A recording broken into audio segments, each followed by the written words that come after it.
అందరికీ happy morning friends. ఈరోజు మనము డైరెక్ట్ సేలింగ్ ఇండస్ట్రీలో చాలా కంపెనీలు చాలా అట్రాక్టివ్గా అంటే చాలా యాక్టివ్గా తొందరగా గ్రోత్ అవుతాయి, మళ్ళీ సడన్గా క్లోజ్ అయిపోతాయి, లేదంటే డల్ అయిపోతాయి, లేదంటే ఏదో ఒకటి జరిగి మొత్తానికైతే కంపెనీ అయితే క్లోజ్ అయిపోతుంది అనమాట.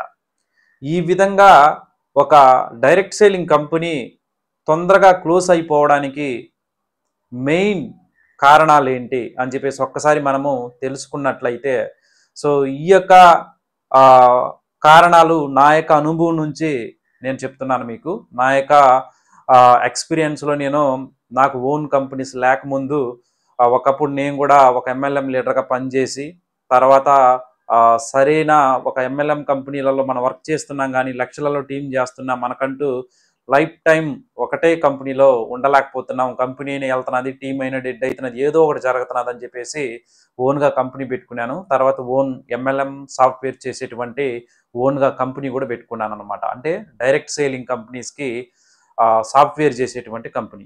అట్ ది సేమ్ టైం అన్ని రకాల సాఫ్ట్వేర్లు కూడా మేము డెవలప్ చేస్తాము. సో అది పక్కన పెడితే ఇంకా మెయిన్గా మనము టాపిక్లోకి వద్దాం.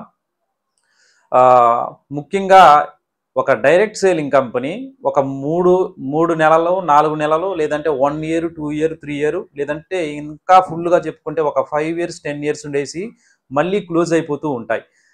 దీనికి మెయిన్ కారణం ఏంటి? సో చాలామంది లీడర్స్ ఆ కంపెనీస్ని నమ్మి ఆ కంపెనీలో చాలా టీములు చేస్తున్నారు కదా, మరి ఆ కంపెనీలు ఎందుకు తొందరగా అంటే క్లోజ్ అయిపోతున్నాయి, మెయిన్ రీజన్ ఏంటి అని చెప్పేసి తెలుసుకున్నట్లయితే మెయిన్ మనకి 3 రకాల కారణాలు ఉంటాయి. ఇది జాగ్రత్తగా ప్రతి ఒక్కరూ డైరెక్ట్ సేలింగ్ కంపెనీ పెట్టాలనుకునే వాళ్ళు, at the same time already రన్నింగ్లో ఉన్న వాళ్ళు ఈ యొక్క వీడియోని స్కిప్ చేయకుండా చూడండి. ఖచ్చితంగా మీకు సొల్యూషన్ అయితే దొరుకుతుంది. ప్రధానంగా 3 రీజన్స్ ఉంటాయి. అదేంటంటే first one software problem.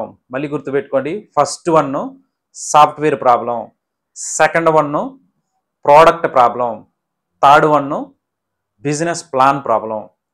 So ఈ 3 కారణాల వల్ల సో ఖచ్చితంగా ఈ యొక్క 3 రీజన్స్లో ఏదో ఒకటి మిస్టేక్ అయ్యి కంపెనీ అయితే క్లోజ్ అయిపోతుంది. ఫస్ట్ ఏం చెప్పాను, సాఫ్ట్వేర్ గురించి తెలుసుకుందాం. సాఫ్ట్వేర్ అన్నది మీరు కనుక సరైన సర్వర్ని ఎంచుకోకుండా, లేదంటే సరైన డెవలపర్ని ఎంచుకోకుండా ఉంటే ఖచ్చితంగా మీ కంపెనీ ఇప్పుడైతే బాగుండొచ్చేమో, సో స్టార్టింగ్లో సర్వీస్ బాగుండొచ్చేమో, కానీ ఫ్యూచర్లో మీరు బాగా ఒక పొజిషన్కి వెళ్ళిన తర్వాత మీరు ప్రజెంట్ కొన్నటువంటి సాఫ్ట్వేరు, దానికి వాడుతున్నటువంటి సర్వరు సపోర్ట్ చెయ్యదు. సో డేటా స్టోరేజ్ అన్నది డేటాబేస్లో ఎక్కువగా నిండిపోయినప్పుడు దాన్ని మనము ఒక సర్వర్ గుండా దాన్ని ఆ ఫంక్షన్ వర్క్ అయ్యేలాగా చెయ్యాలంటే చిన్న చిన్న సాఫ్ట్వేర్లలో ఉన్నటువంటి సర్వర్లు దానికి సపోర్ట్ చేయవు. సో లోకల్లో దొరుకుతూ ఉంటాయి సర్వర్లు, అవి స్టార్టింగ్లో అయితే యూజ్ అవుతాయి, మీకు సుమారు ఒక 2 లక్షలు 3 లక్షల ఐడీలకు కూడా సపోర్ట్ చేస్తాయి. కానీ ఖచ్చితంగా సరైన సర్వర్ కనుక, పెద్ద పెద్ద సర్వర్లు అంటే హై బడ్జెట్తో కూడినటువంటి సర్వర్లు, అంటే క్వాలిటీ బాగుంటుంది, మంచి స్టోరేజ్ని దాన్ని ఆ కెపాసిటీ ఉంటుందన్నమాట ఆ సర్వర్లకి. ఆ టైప్ ఆఫ్ సర్వర్లు కనుక మీరు యూజ్ చేస్తున్నప్పుడు ఖచ్చితంగా మీకు మంత్లీ ఛార్జెస్ పడతాయి. సో ఆ సర్వర్లు సరైన అవగాహనతో కనుక మనం ముందుకు తీసుకెళ్ళబోతే ఆ సర్వర్లలో ఖచ్చితంగా మీ యొక్క సాఫ్ట్వేర్ అన్నది పోతుంది, పూర్తిగా డెడ్ అయిపోతుంది అనమాట. చాలా కంపెనీలలో మీరు చూస్తుంటారు, ఒక 10 లక్షలు 20 లక్షల కంపెనీ ఐడీలు వేసిన తర్వాత సర్వర్ బిజీ అని చెప్పేసి పడేసి ప్రతిరోజు మెయింటెనెన్స్లోకి వెళ్తూ ఉంటుంది సో సాఫ్ట్వేర్ అన్నది. సో ఇది చాలా చాలా చూసుకోదగ్గ విషయం అన్నమాట. సో మీలో ఎవరికైనా మంచి సర్వరు, మంచి MLM software or direct marketing software కావాలనుకుంటే స్క్రీన్ పైన ఉన్న నంబర్కి కాల్ చేయండి, నేను మీకు సపోర్ట్ చేస్తాను. ఓకేనా? సో ఇంకా పెద్దగా మీరు కంపెనీ అనేది స్టార్ట్ చేస్తే డైరెక్ట్గా మీ యొక్క ఆఫీస్కే వచ్చి డెవలప్ చేసి చేస్తాను. Okay, so thank you. దీన్ని ఫస్ట్ పాయింట్ అయితే పక్కన పెడదాం. నెక్స్ట్ ఇంకొక పాయింట్ ఏంటంటే ప్రోడక్ట్. ఇది చాలా చాలా ఇంపార్టెంట్. మన వాళ్ళు ఏం చేస్తారంటే ఎక్కువ శాతం మంది సరైన ప్రోడక్ట్ని ఎంచుకోరు.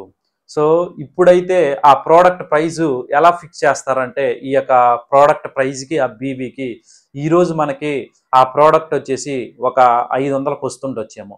ఒక 3 ఇయర్స్ తర్వాత దాని యొక్క ప్రైజు ఖచ్చితంగా ఒక 200 నుంచి అంటే 200 అబోవ్ అంటే 500కి 200 పెరుగుతుందంటే 700 అవుతుందన్నమాట. 700, 800 అవుతుందన్నమాట. సో ప్రోడక్ట్ ప్రైస్ ఎప్పుడు కూడా సరే ఫిక్స్డ్‌గా ఉండదు.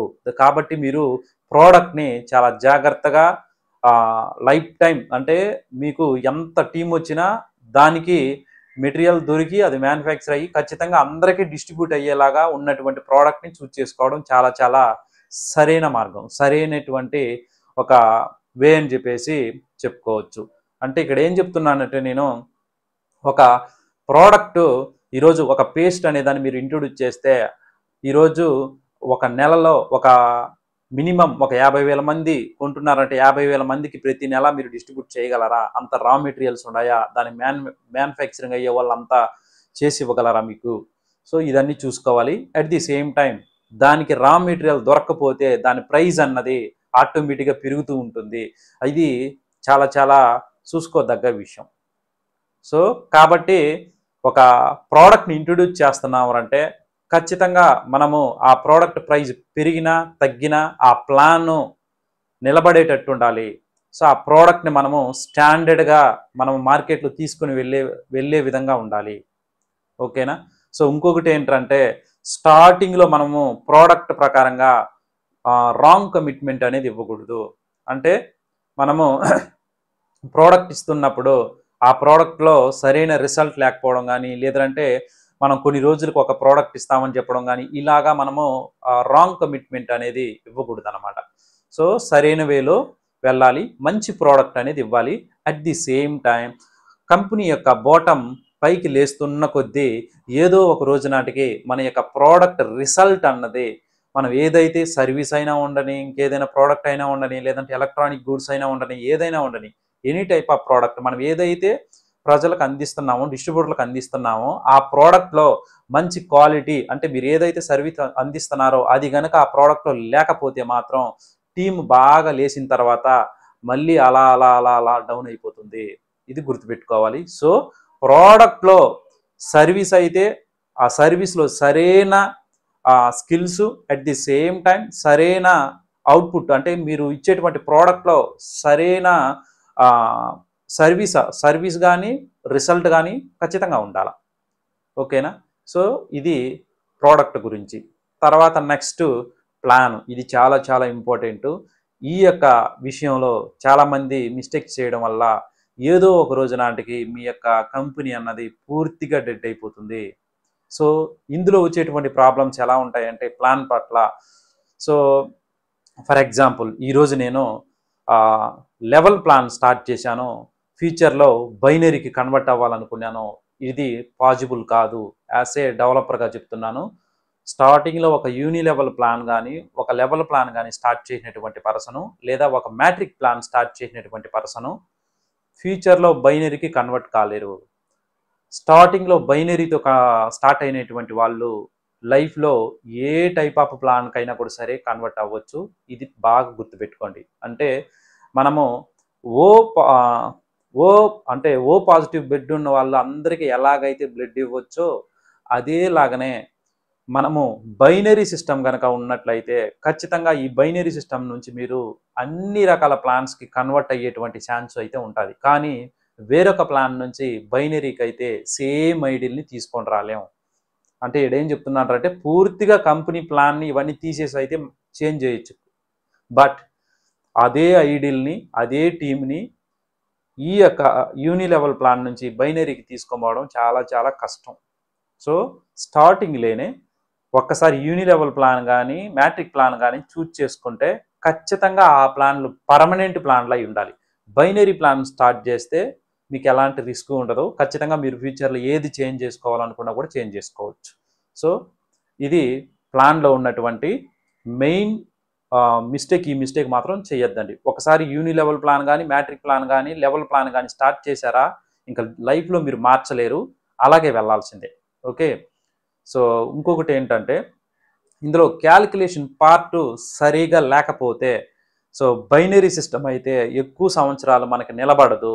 సో ఇందులో మనము బీవీలు కానీ, లిమిట్ కానీ, డైలీ మనం ఇచ్చేటువంటి క్యాపింగ్ లిమిట్ కానీ, మంత్లీ ఇచ్చేటువంటి క్యాపింగ్ లిమిట్ కానీ సరైన క్యాలిక్యులేషన్తో కూడినదై ఉండాలి.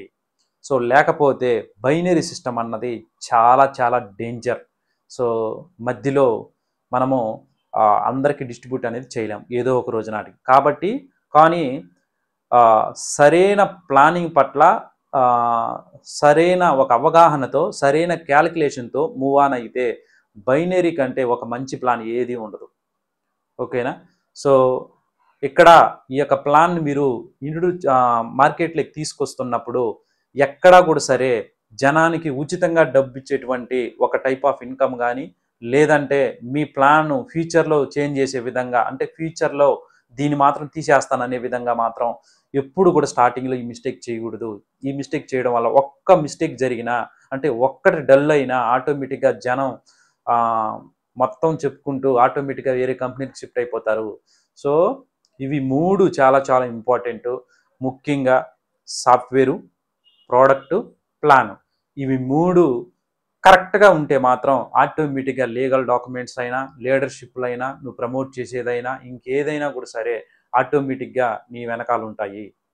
సో పూర్తి వివరాల కోసం మీరు కూడా ఒక మంచి ఎంఎల్ఎం సాఫ్ట్వేర్ కొని, మంచి ప్రోడక్ట్ అనేది పెట్టుకొని, మంచి ప్లానింగ్ పట్ల అవగాహన తెచ్చుకొని, మార్కెట్లో ఒక డైరెక్ట్ సేలింగ్ కంపెనీని నడపాలి అని చెప్పేసి మీరు అనుకుంటే మాత్రం స్క్రీన్ పైన ఉన్న నెంబర్కి కాల్ చేయండి. నేను మీకు సపోర్ట్ అనేది చేస్తాను. Okay, all the best.